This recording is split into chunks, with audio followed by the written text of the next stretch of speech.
Merci pour ce temps de chant. Mais gloire à Dieu, nous allons rentrer dans le vif du sujet de cet après-midi.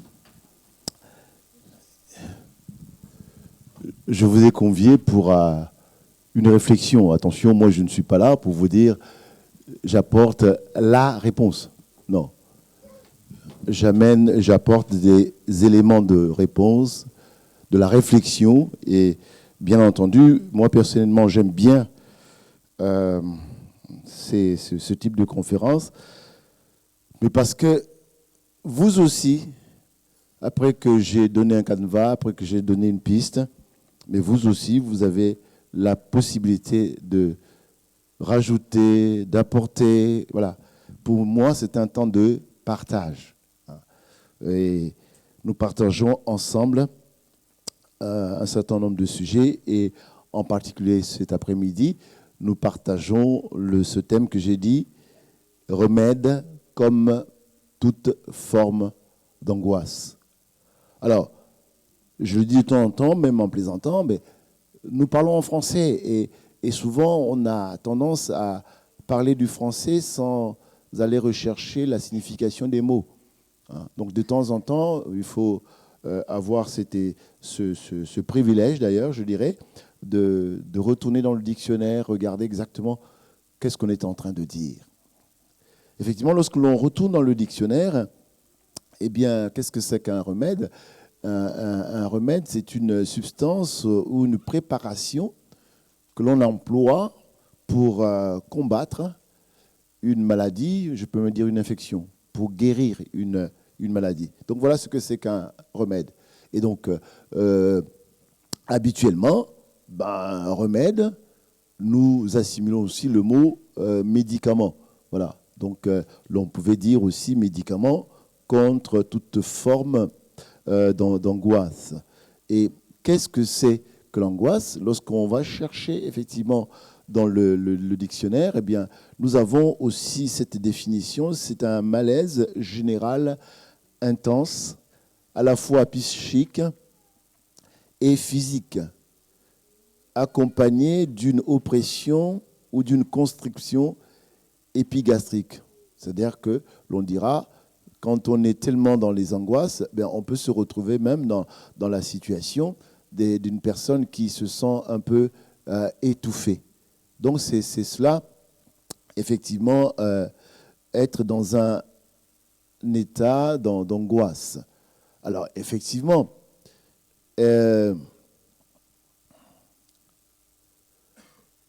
cette conférence pouvait se faire ailleurs, mais quelle que soit la salle, vu que le conférencier, c'est moi, en tant que serviteur de Dieu, vous comprenez que en arrière-plan de cette conférence, le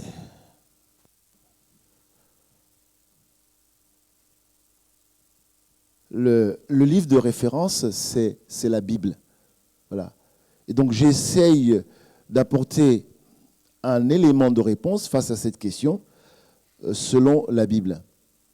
Et pour introduire effectivement cette réflexion, je vous propose que nous lisions dans le livre de la Genèse au chapitre 22 et nous lirons du verset 1er jusqu'au verset 8. Donc on a la possibilité que le texte nous soit projeté. Donc Genèse, le chapitre 22, à partir du verset 1er, et ceci jusqu'au verset 8. Alors, lorsque nous lisons ce texte dans la Genèse, la parole de Dieu nous dit ceci. Eh bien, après ces choses, Dieu mit Abraham à l'épreuve et lui dit, « Abraham ?» Il répondit, « Me voici. »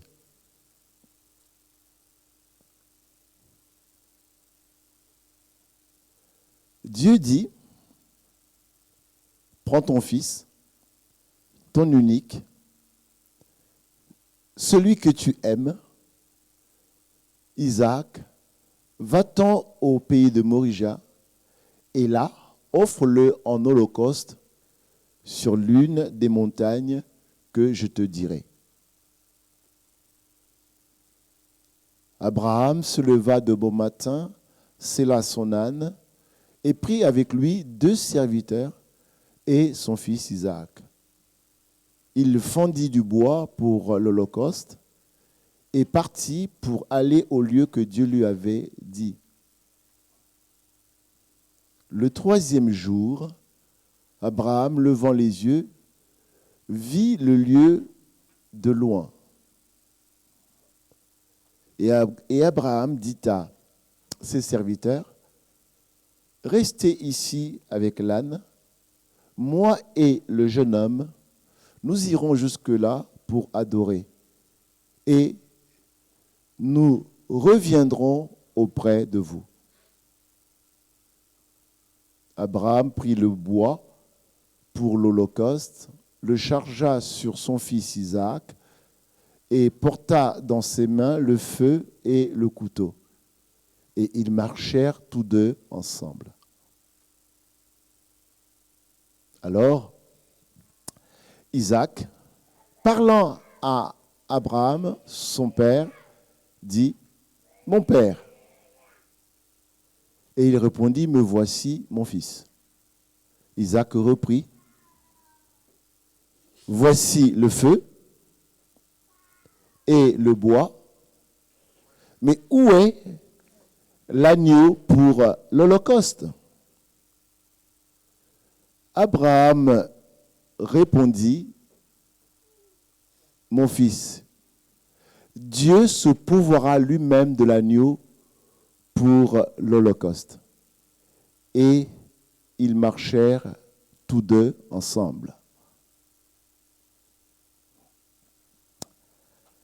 Lorsqu'ils furent arrivés au lieu que Dieu lui avait dit, Abraham il éleva un autel et rangea le bois. Il lia son fils Isaac et le mit sur l'autel par-dessus le bois. Amen.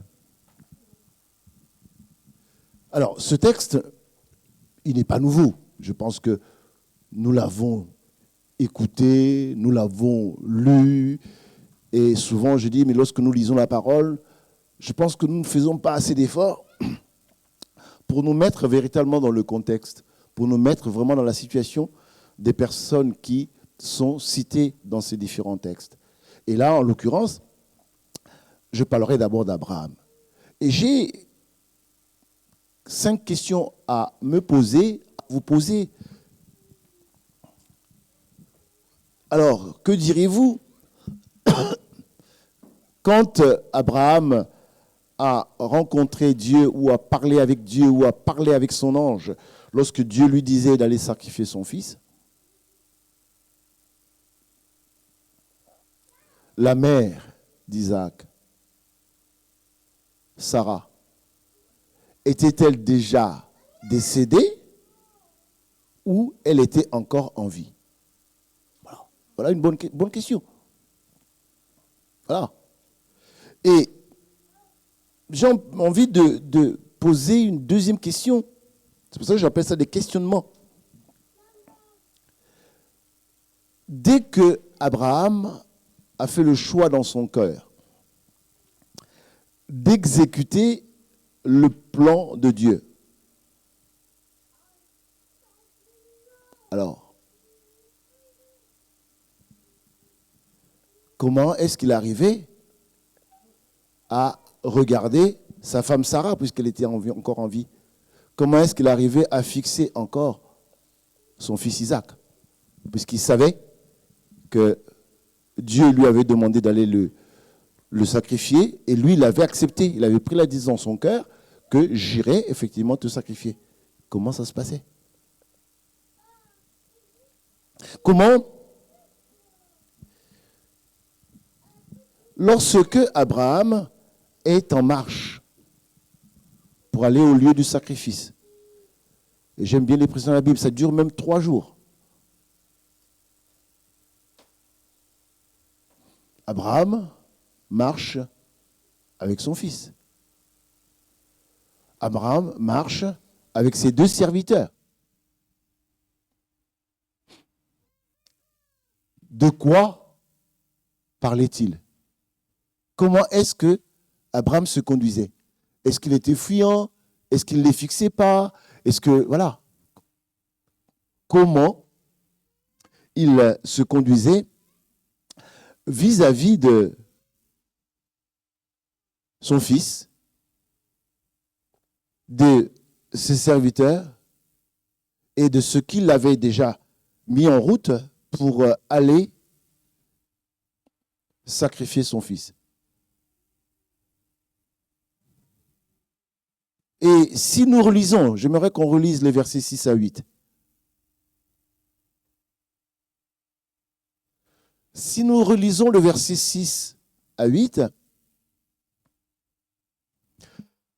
Abraham et son fils, accompagnés des 2 serviteurs, ils aperçoivent au loin effectivement la montagne. Et Abraham dit aux serviteurs, vous restez ici avec l'âne, et il dit, nous allons aller à la montagne pour adorer, ce qui est un mensonge, quelque part. Alors, regardez, Abraham prit le bois pour l'Holocauste, le chargea sur son fils Isaac.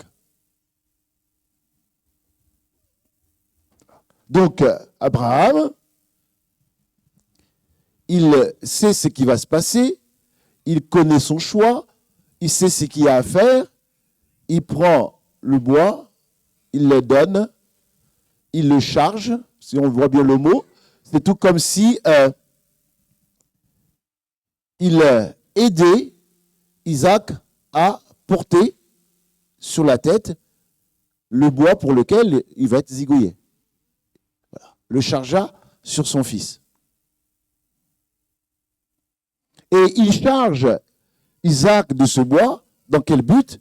Dans le but d'aller tuer Isaac. Comment ça se passe dans sa tête? Et il dit, et lui, Abraham, porta dans ses mains le feu et le couteau. Il a dans sa main le couteau dont il va utiliser d'ici peu pour donner la mort à son fils.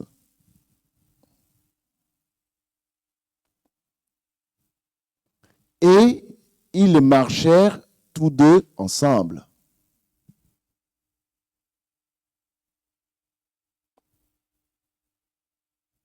Je ne sais pas si tout le monde arrive à me suivre. Waouh! Il prend le bois, il met sur la tête de l'enfant, ou dans le dos de l'enfant, peu importe, ou sur les épaules de l'enfant. Allez, hop, prends le bois. D'une main, il a le feu, de l'autre, il a le couteau. Et il sait, et le feu et le couteau, c'est pour le fils. Comment ça se passe? Il est fou, quoi. Et les deux marchent ensemble. Maintenant, écoutez, son fils Isaac, qui comprend qu'ils sont en train d'aller porter une offrande à Dieu, faire un sacrifice à Dieu, ce qui ne concernait pas sa personne, il se tourne vers le Père. Alors Isaac, parlant à Abraham,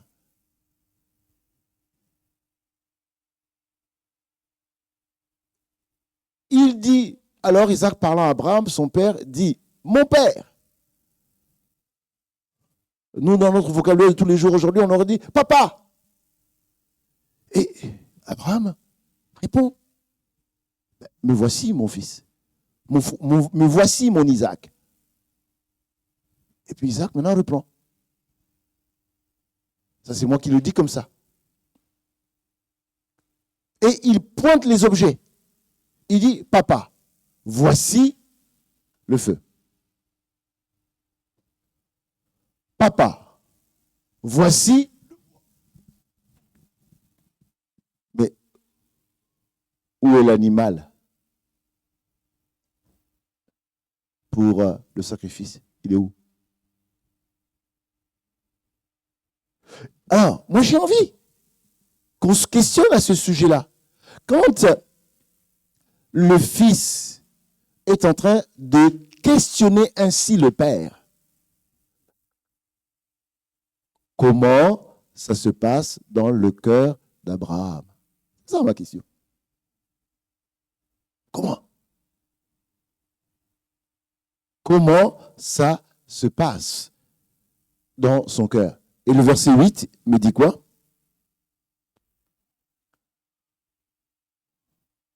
Abraham répondit, mon fils, Dieu se pourvoira lui-même de l'agneau pour l'Holocauste. Et lorsque Abraham donne cette réponse à Dieu,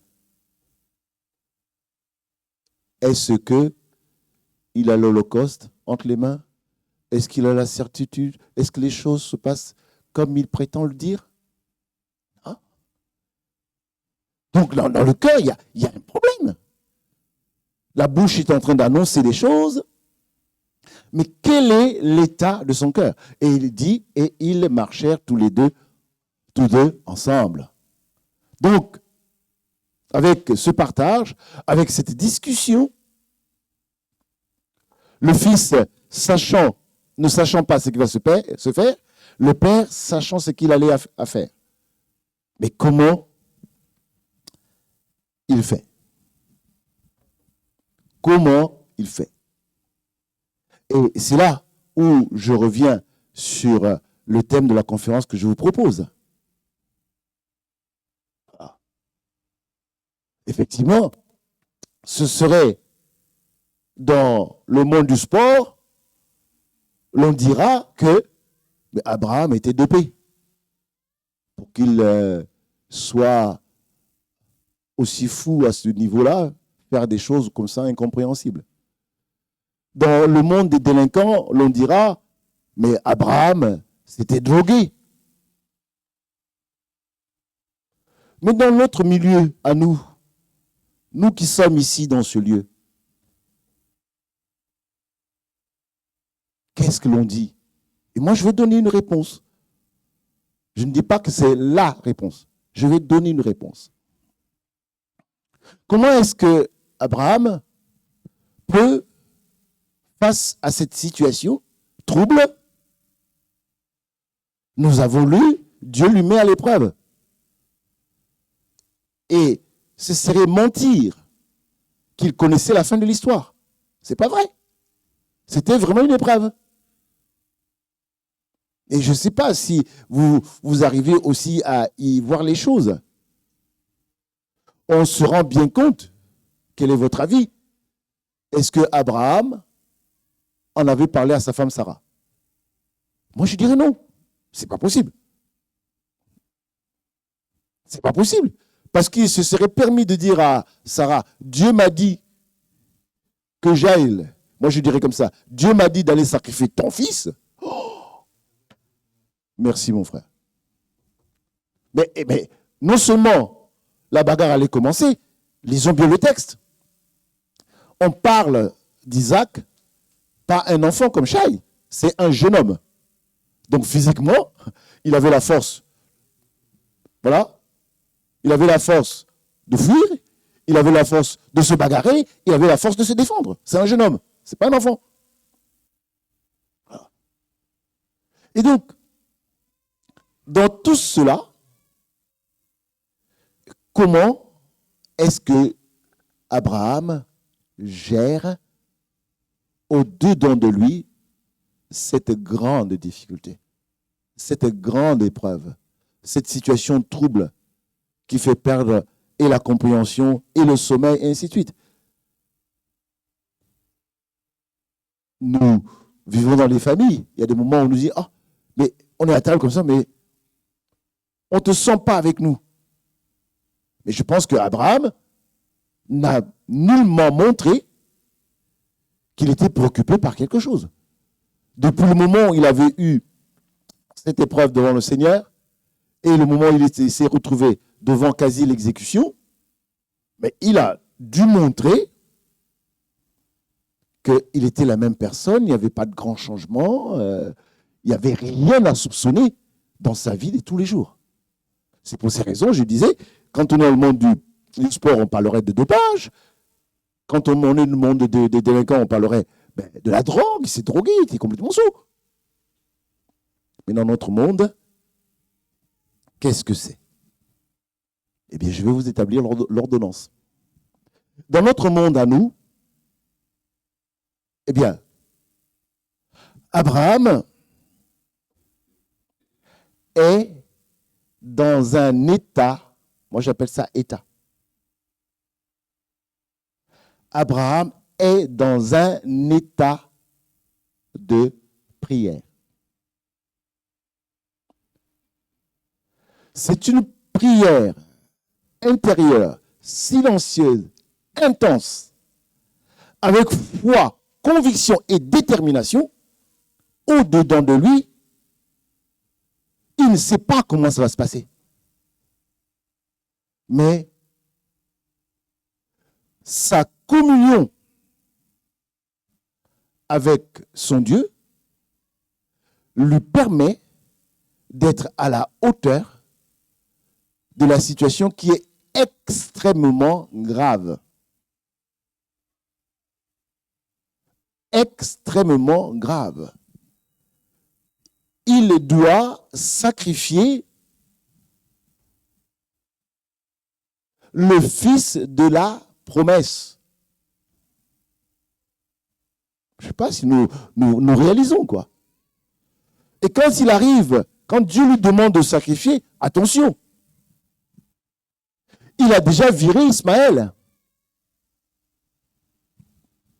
Et quand Dieu lui demande de sacrifier Isaac, attention, il s'est déjà brouillé avec son fils adoptif qui est Lot. Et il est avancé en âge. Donc c'est quelque chose, quelque part, qui est insensé. Ça n'a pas de sens. Mais comment il fait? Comment il parvient à demeurer calme? Comment il parvient à avancer? Comment il parvient à faire ces choses?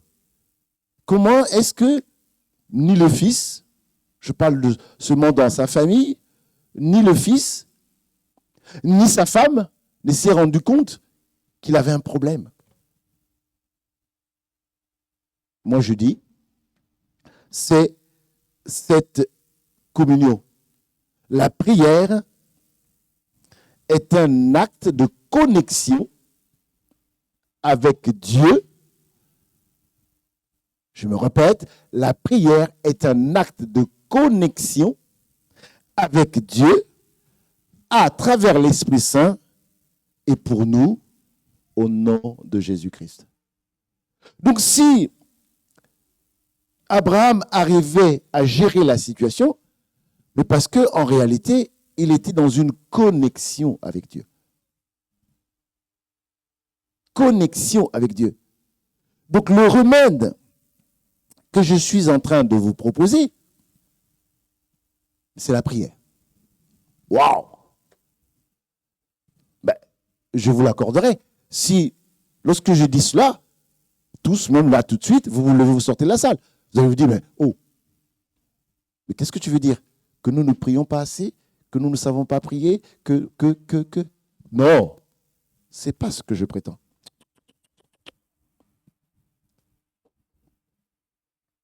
Je pense que vous serez d'accord avec moi, pour ne pas dire que vous êtes d'accord avec moi. Prier, ce n'est pas se mettre debout, avoir les mains dans le ciel. Non, la prière ne se résume pas à cette façon de faire. Prier, ce n'est pas seulement se mettre à genoux en train de parler à Dieu. Prier, ce n'est pas forcément hausser la voix ou crier. Non. Prier, je me répète encore,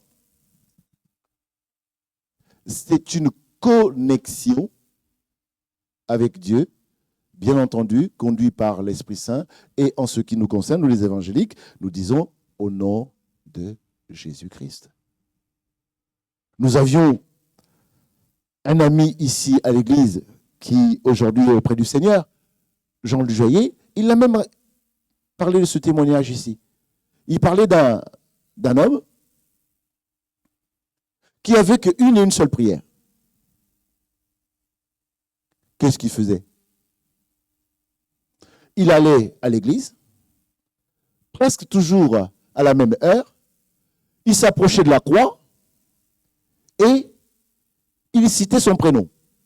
Et puis il repartait.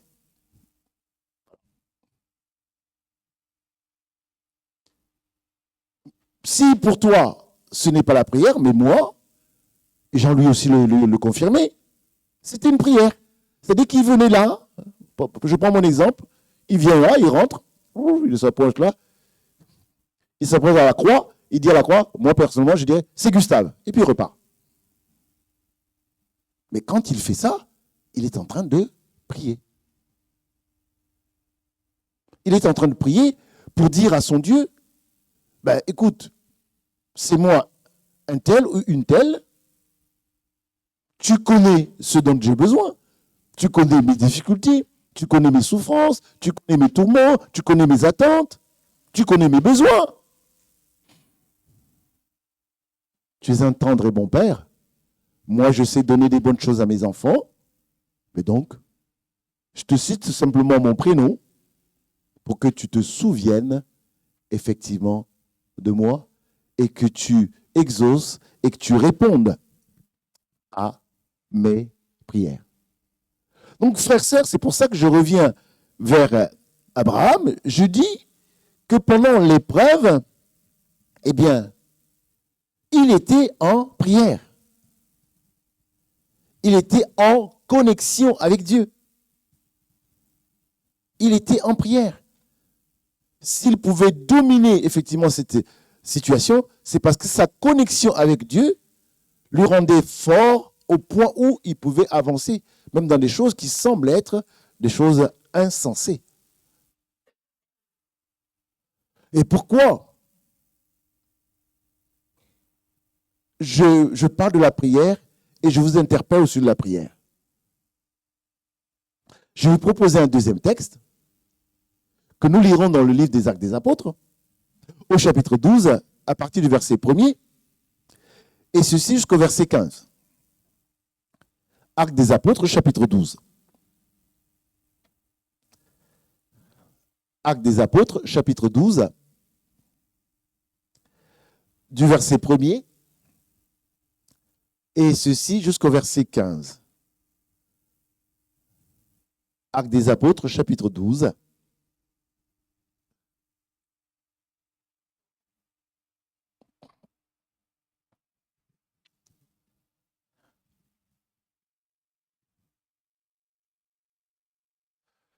Alors, vers le même temps, le roi Hérode se mit à maltraiter quelques membres de l'Église. Et il fit mourir par l'épée Jacques, frère de Jean.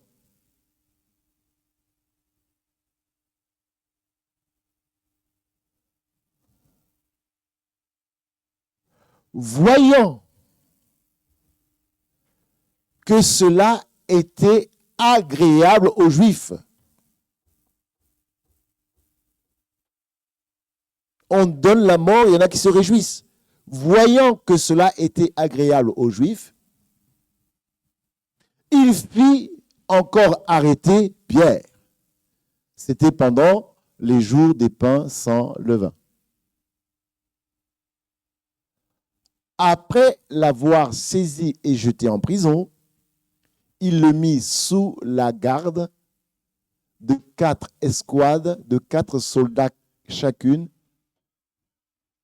avec l'intention de le faire comparaître devant le peuple après la Pâque.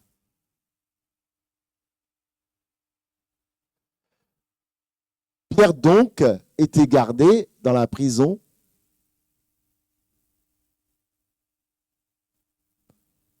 et l'Église ne cessait d'adresser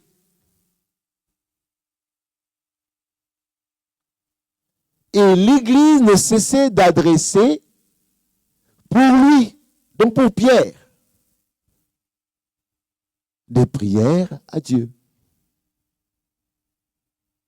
La nuit qui précéda le jour où Hérode allait le faire comparaître, Pierre, lié de chaînes, dormait entre deux soldats, et des sentinelles devant la porte gardaient la prison. Et voici, un ange du Seigneur survint, et une lumière brilla dans la prison. L'ange réveilla Pierre en le frappant au côté et en disant « Lève-toi » promptement. Les chaînes tombèrent de ses mains. Et l'ange lui dit « Mets ta ceinture et tes sandales. » Et il fit ainsi. L'ange lui dit encore « Enveloppe-toi de ton manteau et suis-moi. » Pierre sortit et le suivit, ne sachant pas que ce qui se faisait par l'ange fut réel, et s'imaginant avoir une vision. Lorsqu'ils eurent passé la première garde, puis la seconde, ils arrivèrent à la porte de fer qui mène à la ville et qui s'ouvrit d'elle-même devant eux. Ils sortirent et s'avancèrent dans une rue. Aussitôt, l'ange quitta Pierre. Revenu à lui-même, sorti de son sommeil, Pierre dit « Je vois maintenant d'une manière certaine que le Seigneur a envoyé son ange et qu'il m'a délivré de la main d'Hérode et de tout ce que le peuple juif attendait, c'est-à-dire sa mort. »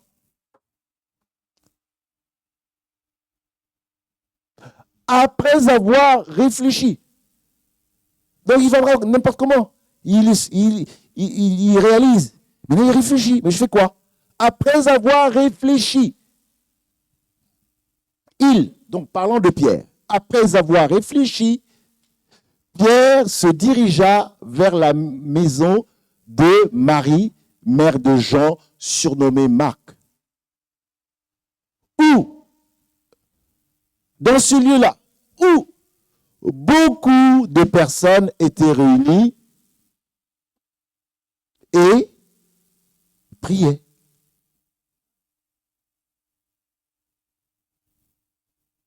Il frappa à la porte du vestibule et une servante nommée Rhoda s'approcha pour écouter. Rhoda reconnut la voix de Pierre et dans sa joie, au lieu d'ouvrir, Rhoda courut annoncer que Pierre était devant la porte.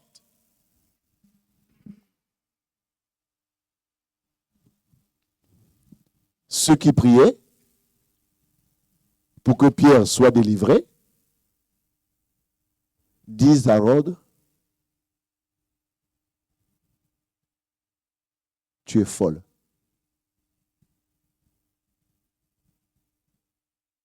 Mais Rhoda affirma que la chose était ainsi.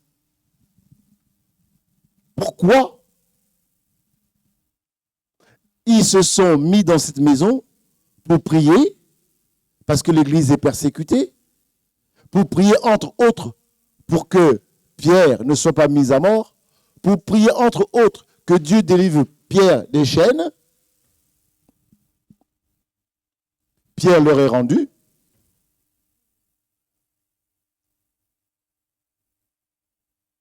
D'accord? Pierre leur est rendu. On leur dit Pierre est à la porte. Est-ce qu'ils ont cru à leur prière? Mais non. Je ne sais pas si vous suivez. Non. C'est pour ça que je reviens sur ce que j'étais en train de vous dire, la prière.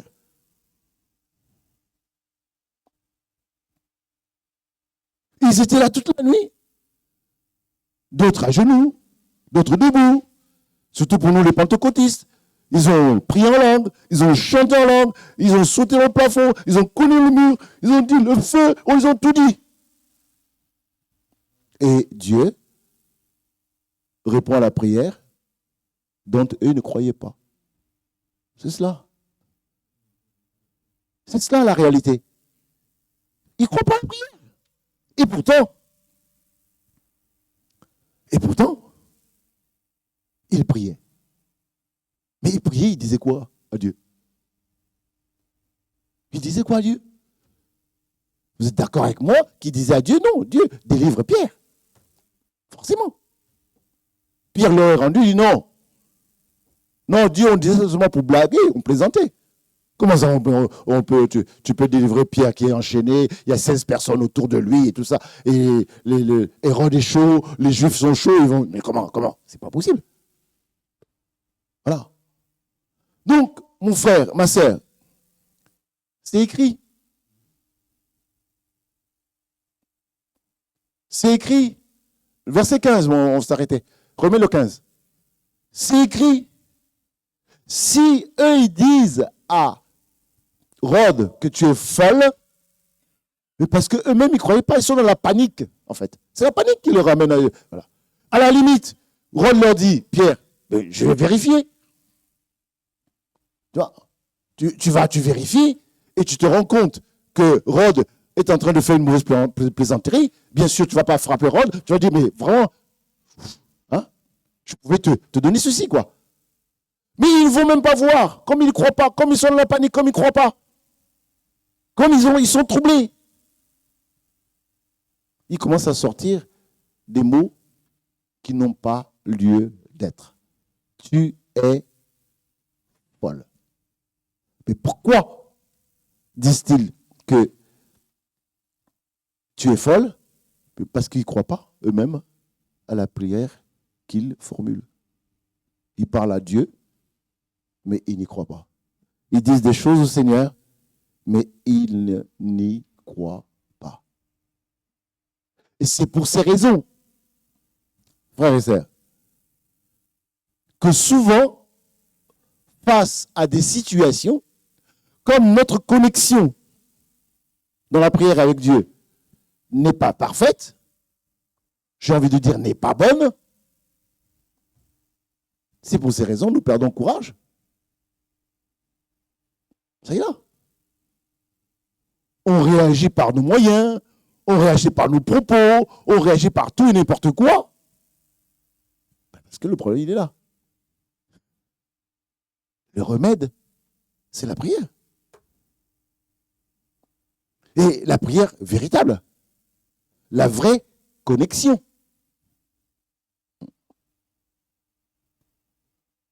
Je ne vais pas le faire lire, mais j'ai pas mal de lecteurs de la parole de Dieu ici. Quand nous lisons dans la Bible, nous avons cette Sunamite, cette femme, qui avait reçu son unique enfant de façon miraculeuse. Et l'enfant a grandi, est allé auprès du père pour assister les moissonneurs. Aïe, ma tête, ma tête, ma tête. On a ramené l'enfant à la maman et l'enfant est mort dans les bras de maman. Et cette femme, elle part devant son mari, pas quelqu'un d'autre, pour dire envoie-moi l'ânesse, envoie-moi un serviteur, il faut que j'aille voir le prophète. Il dit mais c'est pas la demi-lune, c'est pas le jour de la fête, c'est pas le jour de la Pâque, je sais pas quoi, pourquoi?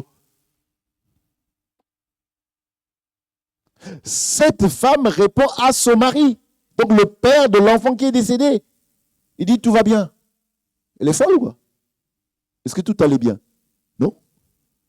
Elle a bien laissé son fils à la maison qui était mort. Mais elle a encore le toupet de dire tout va bien. Mais pourquoi? Mais elle n'est pas folle. Parce qu'elle est dans une connexion. Et dans cette connexion, que l'on ne peut pas voir, que l'on ne peut pas entendre, qu'on ne peut pas comprendre, dans cette connexion avec son Dieu, Dieu est en train de lui dire, il y a encore de l'espoir. Il y a encore de l'espoir. Donc tu n'as pas sorti des gros mots, tu n'as pas paniqué, tu n'as pas renversé tout, tu n'as pas tout cassé. Il y a encore de l'espoir. Il y a encore de l'espoir. Et c'est pour ces raisons, quand vous voyez beaucoup de situations de la parole de Dieu, les hommes et les femmes arrivent à dominer un certain nombre de situations. Mais nous qui sommes chrétiens, nous qui lisons cette parole nous a été donnée pourquoi? Mais pour qu'on l'intègre en nous et qu'on le vive tous les jours. Et pour ceux qui me connaissent, je parle de la marche vers la conversion. Pourquoi je parle de la marche? Mais parce que on ne peut pas claquer le doigt dire on y est arrivé. Je ne sais pas si vous ne vous posez pas la question. Regardez cette parole. Ça ne vous choque pas?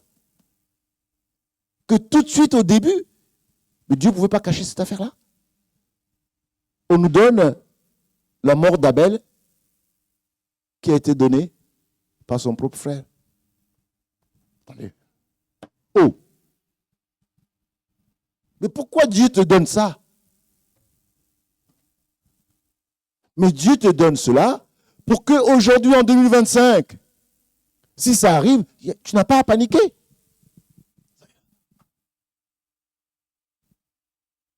Est-ce que nous la lisons? Je ne sais pas. Donc, si je suis en connexion, donc le remède, c'est pour ça que je vous dis, le remède, c'est la prière. Le médicament, c'est la prière. Si je suis réellement en connexion, eh bien, Dieu me donne la capacité d'affronter les situations qui sont devant moi.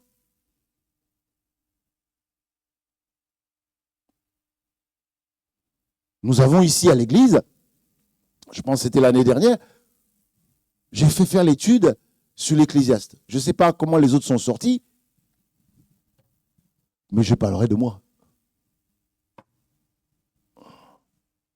Ceux qui me connaissent, qui disent, oh, il y en a qui disent, oh, lui, il dit toujours oui à tout. Oui, lui, voilà.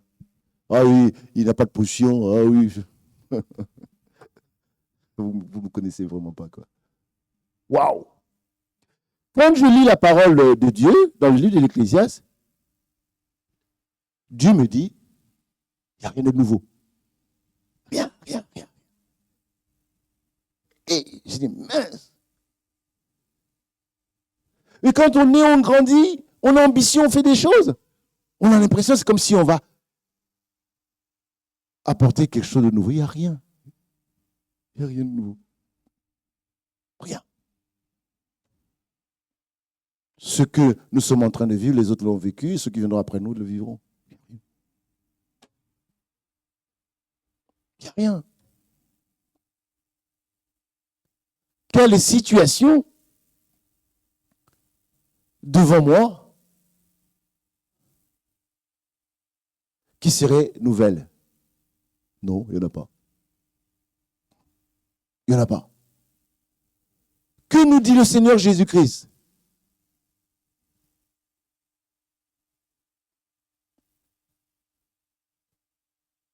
Par vos inquiétudes, vous avez rajouté 1 minute à votre vie. Ah!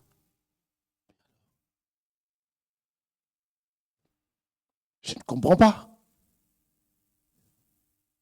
Je ne comprends pas. Et, bon, peut-être pour les plus jeunes, ils ne connaissent pas encore vraiment ces choses. Mais nous, pour un certain nombre d'entre nous, nous avons connu la mort dans la famille.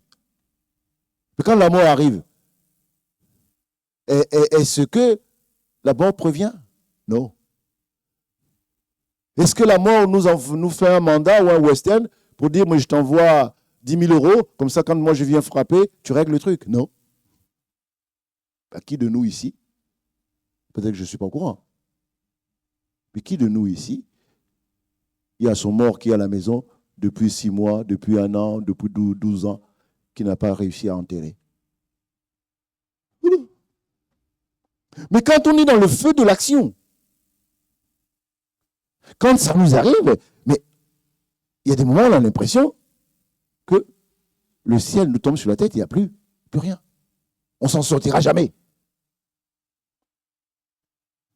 Et on panique, et on panique, et on panique, et on panique. Et on sort des mots, et on sort des mots, et on sort des mots. Je me tourne encore vers les plus jeunes, peut-être qu'ils n'ont pas connu. Voilà. Et souvent, j'ai donné ce conseil à des familles qui sont frappées par la maladie, par exemple, de l'AVC. Quand un membre de la famille qui est frappé par l'AVC, moi je parle de moi, ma mère en a souffert, ou bien un cancer à la maison, soins palliatifs et tout ça. Si tu as le membre de la famille dans ta maison, ben écoute, j'ai mon frère ou ma soeur ou mon mari ou ma femme qui a fait l'AVC, qui est là dans un fauteuil, tout ça. Mais moi aussi, je peux aller aux toilettes. Mais moi aussi, je peux descendre et acheter le pain. Moi aussi, je peux aller me laver. Et quand tu te lèves, tu laisses ton malade. 5 minutes, tu vas aux toilettes, ou tu vas mettre l'eau à bouillir, ou tu vas faire je ne sais quoi. Lui, pendant qu'il est là, il fait pipi sur lui, ou je ne sais pas quoi. Les autres, ils arrivent, ils commencent à dire, ouais, tu t'en occupes pas. N'importe quoi. N'importe quoi. On se chauffe pour rien, on se déchire pour rien. Il n'y a rien de nouveau. Il n'y a rien de nouveau. Rien ne peut m'arriver si c'est Dieu ne l'a permis. Perdez votre temps. Donc pourquoi vais-je paniquer? Pourquoi vais-je paniquer? Je n'ai pas à paniquer. Et si, manifestement, nous paniquons, mais parce que notre connexion, voilà, le remède, on ne l'a pas pris. Vous savez, quand on souffre des douleurs, et ainsi de suite, la médecine nous donne des traitements. Voilà. Donne des calmants, comme on le dit. Effectivement, la douleur n'est pas partie, mais quand tu as pris ton calmant, ben, tu ne sens plus la douleur. Jusqu'à ce que, oui, c'est souvent 4 heures ou 6 heures après, bon voilà, tu commences ça revient. Mais ce n'est pas que lorsque tu avais pris, je prends l'exemple du Doliprane, lorsque tu as pris ton Doliprane, que ça s'est dilué dans ton corps, que la douleur est sortie de ton corps et est partie. Non, c'est là. Mais sauf que tu es dans un état où tu pouvais supporter les choses. Le médicament, c'est la connexion véritable avec Dieu. Et cette connexion avec Dieu, mais la Bible ne fait que nous en parler. C'est parce qu'on ne veut pas le lire, on ne veut pas entendre, on ne veut pas écouter, on ne veut pas comprendre. La Bible nous parle d'Étienne. Étienne est lapidé, c'est-à-dire qu'on prend les pierres, on le jette sur lui. Et quand il reçoit ces pierres, c'est pour ça que je vous dis, j'aime beaucoup la Bible. Et voyant son dernier recours, il se met à genoux. Il ne babouille. Non! Il est pris à haute voix, de sorte que ses bourreaux aussi entendent. Il dit, Père, pardonne-leur le péché de me jeter des pierres. Le reste, vous verrez ensemble. Mais celui de me donner la mort, pourquoi? Mais parce qu'il voit Jésus debout dans le ciel en train de l'accueillir. Cette connexion permet de ne pas avoir des mots de travers. Et je ne sais pas, tout à l'heure, dans la voiture, on en parlait un tout petit peu. Et pourquoi je dis nous ne lisons pas assez ou nous ne la lisons même pas? Attendez. Qui a recruté Judas parmi les disciples de Jésus? C'est Jésus, non? Mais Jésus, il est Dieu ou il n'est pas Dieu? Il a toute la connaissance, non? Il ne savait pas. Il y a le coup. Enfin, soyons sérieux. Soyons sérieux. Un ami, il vient te chercher chez toi. Tu sais qu'il va aller te livrer. Tu vas partir. Oui. Jésus le calme. Il dit non, Judas, reste. Reste avec moi, reste. Je suis un bouffon, c'est pas grave, reste avec moi. Et il dit même là, ils sont en train de partager. Jésus dit même celui qui est en train de mettre la main avec moi, celui-là va me livrer. On est d'accord? Nous qui sommes des chrétiens, on accepte ce texte-là au moins. Mais quand Jésus est en train de dire cela, est-ce que Judas est parti voir le Sanhédrin pour leur livrer Jésus? Pas encore. Et alors? Donc Jésus et les autres apôtres, et en particulier Pierre qui était un peu fougueux, mais il pouvait frapper Judas, il pouvait le lier pour l'empêcher d'aller vendre. Et comme ça, au moins ça n'aurait pas lieu. Tout au moins ce jour-là. Mais non. Mais non. Et quand Jésus revient, et plutôt quand Judas revient avec cette milice, Jésus le regarde, tout calme. Hey, c'est comme ça que tu livres le Fils. Fais ce que tu as à faire. Et les miliciens s'agitent, commencent à frapper tout le monde et tout ça. Il leur dit non. Qui cherchez-vous? Jésus, non. Laissez-leur partir. Prenez-moi, prenez-moi. Il est tout calme. Pourquoi il est tout calme? Parce qu'il a sa connexion. Parce qu'il connaît la fin de l'histoire. Il sait le pourquoi. Parce que le jour avant, il est allé à la montagne de Gethsémane où il a prié son Dieu. Ils sont tombés d'accord. Les pierres, les gens qui dormaient. Il dit, mais vous n'avez même pas pu. Veillez avec moi 5 minutes. Ils étaient appesantis. Mais comme il était sorti de cette rencontre avec le Père, qui sont tombés d'accord, moi, c'est ce que je dis dans mon vocabulaire tous les jours, il n'y a pas de problème. Il n'y a pas de problème. Donc Jésus qui sort de la montagne de Gethsémane, qui sait que le jour suivant, il va être crucifié, quand même dans la chair, mais c'est un problème quand même. Mais comme les choses étaient d'accord, la connexion était certaine et parfaite, comme je dis souvent, il n'y a pas de problème. Et il est calme. Il est calme. Il ne cherche pas à s'enfuir. Moi, je travaille comme aumônier dans 2 prisons ici, dans la région de Rouen, pour ne pas dire en Normandie.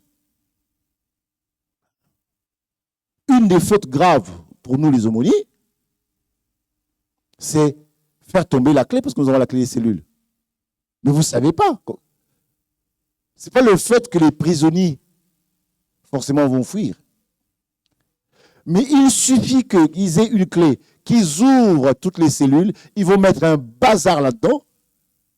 Mais il faudrait qu'il y ait quasiment 300-500 militaires qui viennent pour calmer la chose. Hein. Mais nous qui lisons la parole de Dieu, nous qui lisons la parole de Dieu, nous qui lisons la parole de Dieu. Paul et Silas étaient enchaînés. Dieu les délivre. Et eux qui sont délivrés, toutes les portes des prisons cassées, le geôlier commence à les se tuer. Paul lui dit, non, tu ne te donnes pas la mort. Nous sommes tous là. Personne que... Et pourtant, celui qui est en prison, ben, la première pensée, c'est se tailler. Mes amis, la connexion. La connexion. La connexion. Elle est extrêmement importante. C'est pour ces raisons, nous avons tout intérêt de prendre notre médicament tous les jours. Et quand je dis prendre le médicament qui appelle-moi la prière, c'est un état. Ce n'est pas forcément que ma bouche est en train de parler. Non. À l'intérieur.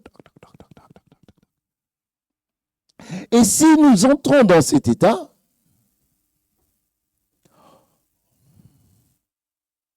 je vais quand même le partager, ce texte. Se laisser emporter dans la vie de quiconque, je dis bien dans la vie de quiconque, a de grandes conséquences. Tantôt, on ne peut même pas rattraper. On va lire quand même ce texte quand même. Nous allons lire dans le livre de Nombre. Nombre, Ancien Testament, chapitre 20, et nous lirons à partir du verset 1er.